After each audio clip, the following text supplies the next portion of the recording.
This is the third video for the 1-1A lesson. We're skipping down to the bottom of the third page. We're not really going to do anything with the third page, but we're going to just quickly look at algebra tiles. We're not going to focus on these, but we're going to just do a quick overview, and if you find them helpful, feel free to use them. They don't do us a lot of good in 8th grade, unfortunately, because answers will come out pretty messy and therefore can't be tiled. But we had unit tiles that looked like little squares that represented either 1 or -1, depending on whether they were shaded or unshaded. We had X tiles, which were rods, and we had unshaded, which were positive, and shaded, which were negative. And then we had things that canceled to equal 0, and they were therefore called zero pairs because they just canceled each other out. They were opposites. So let's look at a couple problems on the 4th page.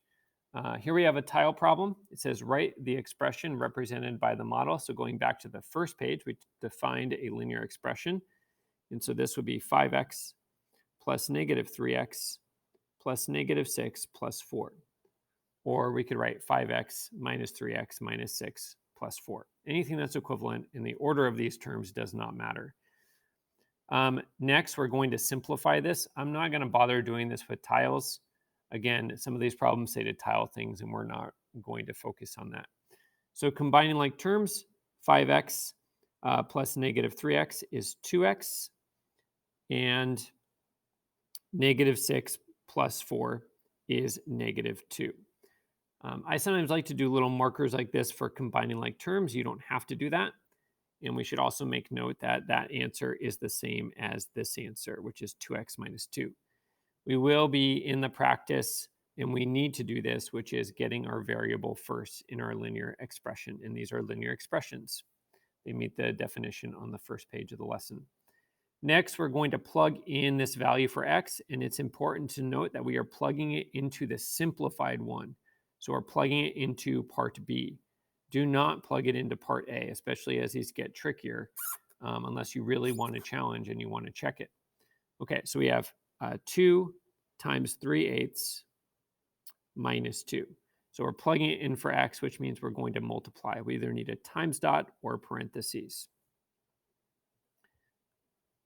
2 goes into 2 once and into 8 4 times. We have 3/4 minus 2 over 1.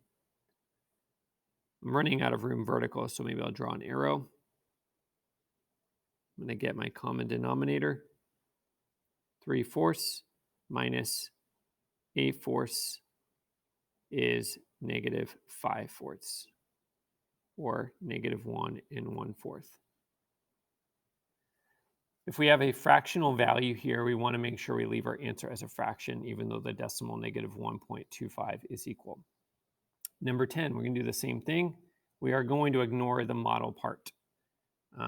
So we have our expression 5x minus 4 minus x plus 7. We're going to combine like terms. So 5x minus x is 4x,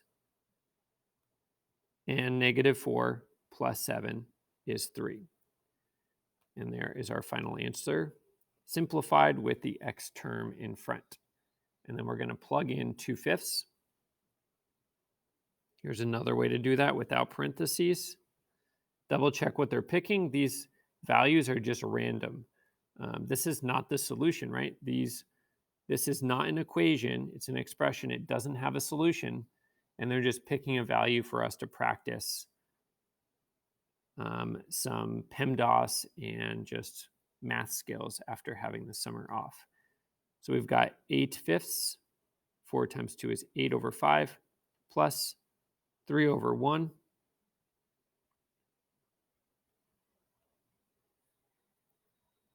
Eight-fifths plus 15/5 is 23/5, or 4 3/5.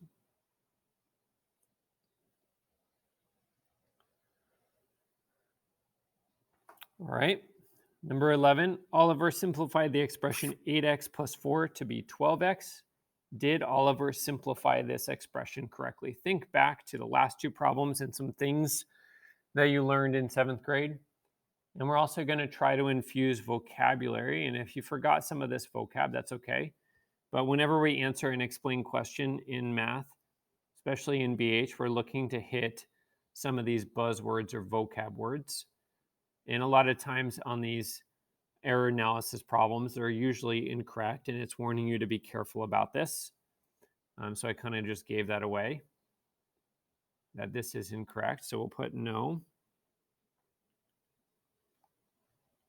He did not simplify this thing was called an expression.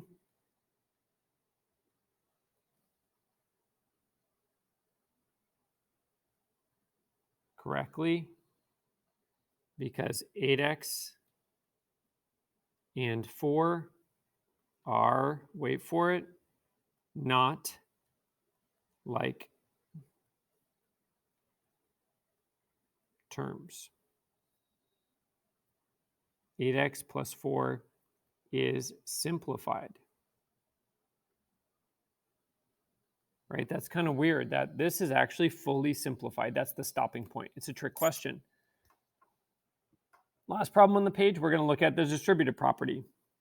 We might have practiced with drawing hoops. We should have done these with some tiles. We're not going to tile this right now. And we're going to distribute combine like terms and get a nice simplified answer. And so this was a way to circumvent order of operations or go around it, because right now we cannot add this because this is stuck. And PEMDAS says we have to start with parentheses first, but if there's nothing to do here, another way to deal with this problem is to distribute. You don't need to draw these arrows, but I'm just going to show that. And so it's going to be 2 times x, which is 2x, and 2 times 3, which is 6, minus x, and then we're going to combine like terms. So 2x and a negative x is 1x, or just x plus 6. And we're going to plug in for x negative 12 hundredths. So negative 0.12 plus 6. All right, so without a calculator, let's remind ourselves. So this would be 6.00 minus 0.12. We need to line up decimal points and add zeros.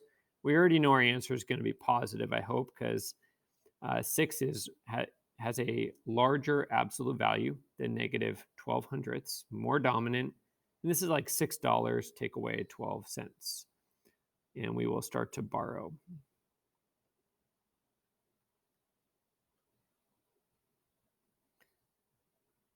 So 5.88, and since it has an x value that is a decimal, we'll leave our answer as a decimal.